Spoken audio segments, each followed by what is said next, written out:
Hi guys, it's Miss Sara from the Arlington Heights Memorial Library, and I'm here today to do the Tween DIY project, which is embroidering mini notebooks like this. So these are the items that are going to come in your kit. You're going to have a small notebook, a needle, obviously, be careful, it is a little sharp so that we can puncture through our notebook, so be careful with this. You're going to have some embroidery thread. If you would like to use our peace sign template, this is what I'm going to be using. And then an optional piece of paper to cover up your work on the inside when you're finished. Additional things would be nice to have on hand that will help are a pair of scissors and some tape. So let's get started.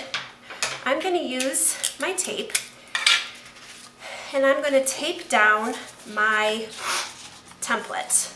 Now obviously you can put it up top, in the middle, down below.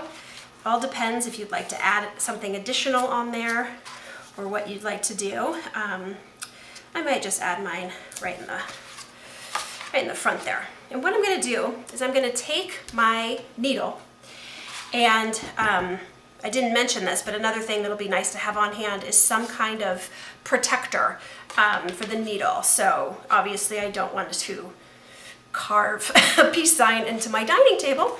So you're going to need some kind of mat or something. I'm just using a basic clipboard. What we're going to do now is we're going to make holes around our peace sign like this, and that's where we're going to put our thread. Now I want them sort of close together. This is our finished product. As you can see, this is about as long as the thread goes. So you want them to be equidistant so it looks nice, but you know, it doesn't have to be perfect. But this is the general idea. So I'm just going to puncture this all the way around. And I like to hold the back here. Obviously make sure that your fingers aren't in front of the hole or you'll hurt yourself. Hopefully that goes without saying, but I feel like I need to say it anyway. And again, we're just going to do this all the way around. So as you can see, I've gone all the way around with my needle, and I've punctured all my holes so I can remove my template now. I tried to make sure that it was pretty even here, just so it looked a little more uniform. So for instance, I did 1, 2, 3, 4, 5 in the middle here, and this being the 6th where it meets, and then 1, 2, 3, 4, 5, and the end of the circle. So it's up to you how you'd like to do it. This is about as close as you want to get between, because you don't want it to rip. You can make it even a little bit further apart if you'd like. But now I'm going to take this off. Okay, as you can see, we've got our peace sign. And I'm going to start on the embroidery. So I'm going to take a piece of my thread. I'm going to thread it through my needle. All right, so now we are going to start our embroidery. I just took the end of my string and I thread it through the eye of my needle, okay? And I'm going to leave a significant thread here. If you would like to make a knot at the end, feel free to do that. It kind of helps know where you started. So I'm going to go through with the back stitch. You always start at the back of your work, okay? This is the front of my work, the front cover. This is the back. And I'm going to start by putting the needle through, pulling it until I reach my knot, okay? And then stop. Then on the front, you're going to poke it through. Okay, this is just for the first one.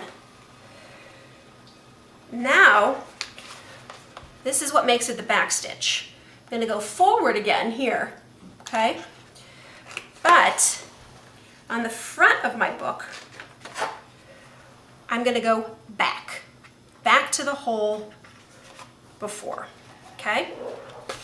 And you're just going to keep doing that over and over. Going forward here, going back here. So it's just the same each way. You're gonna do this all the way around. If you run out of string, all you need to do is tie a knot and basically start over, just like we did the first time. Sometimes with longer ones, you get a little knots there, so just kind of be sensitive to that.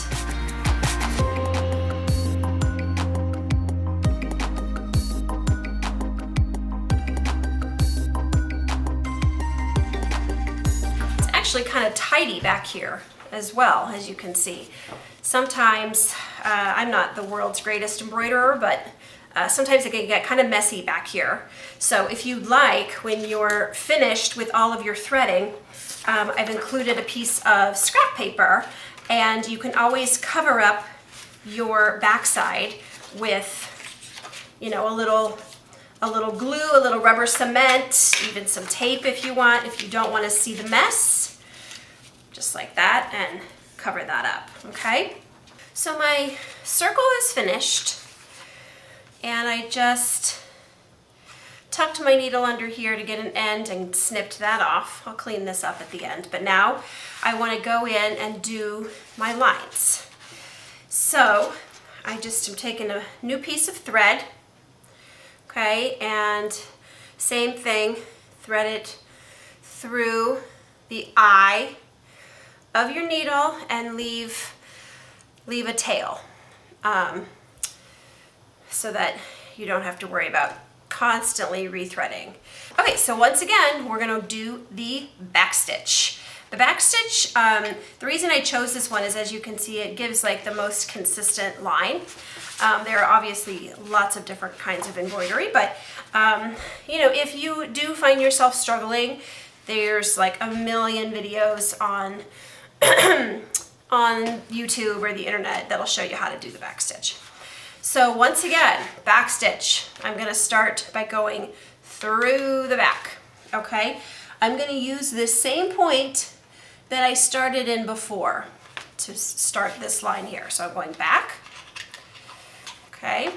Forgot to tie my knot this time, so I might just tie it now when I get to the back here,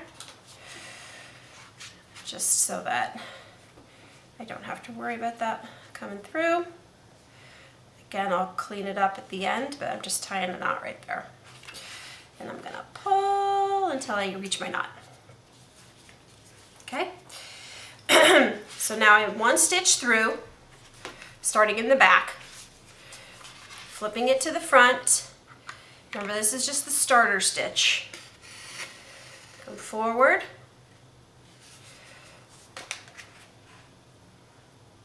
I'm gonna go forward here. And now we start going back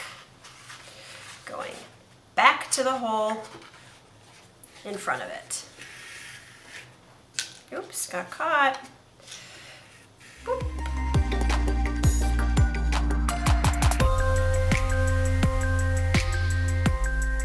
My technique is a little funky because I'm trying to show the camera so that you can see what I'm doing, but I'm sure you'll find your rhythm and find a way that you're comfortable doing it.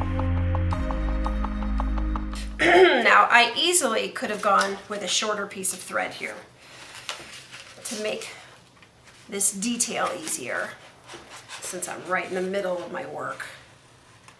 So feel free to do that if you want to as well. I can kind of show you, right now kind of what I mean. I just, see, I've got all this here. And it's taken me a while because it's just a lot of string. I can cut this so I still have a significant tail, but now I'm just working with less thread.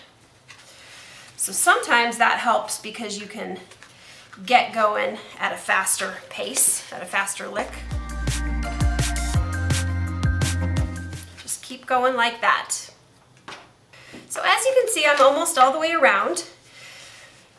In the back here, I decided I don't really care about how neat I'm looking since I plan on putting my piece of paper over it to cover it. So I'm just sort of using, since I have enough string, using it to do the rest of the peace sign. So as you can see, my forward here, I crossed over to this line, okay? So it's still gonna be a back stitch in the front though. So we're gonna go back through that hole, okay? And then now I'm gonna go forward over here, and now I'm on my last line.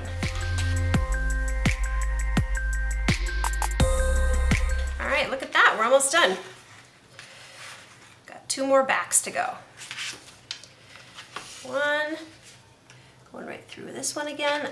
And it's okay if it already has some thread through it, it's still the hole you wanna be working with. All right, last stitch, guys. And back. All right, so now I'm done, okay? But as you can see, I've got some remaining thread, and I've still got my pretty long tail. So what I'm gonna do is keep my tail long so that I can thread this needle through the underside of work I've already done, okay? So I'm just gonna gently pull this underneath my stitch before it so that it just kind of tucks under there. I'm just gonna do that twice. You know, this is pretty well on here. Got my knots and whatnot. Just gonna do that twice. Just tuck my needle underneath my stitches to secure it there. And then I'm gonna snip off the end. Okay, I'm gonna actually snip off any of my really longer ends. I guess I just have one here, okay? So for the most part, that's relatively neat, if I do say so myself. All right, so there we go, and I want to secure mine on, so I'm just gonna use a piece of this cardstock paper to just kind of make it look a little more polished and finished. I'm not going to use a ton of glue because I don't really want it to soak through my notebook, but I want it enough that it sticks. Kind of messed up my front page there, but nothing like a worn out journal, right? So who cares if it's a little bit not so perfect, right guys? All right, so that's it. As I showed you before, my finished product, I added a couple extra embellishments. I chose to do a second color because I had it on hand, so if you have that at home, feel free to use a second color. I also opted to put the date on top there. And again, I just did that freehand by punching, you know, the same thing we did before, by punching the holes in my notebook. You could do letters, you can do numbers, you can do shapes, anything you want. So have fun, I hope you guys enjoyed this, and please join us for the next Tween DIY at home.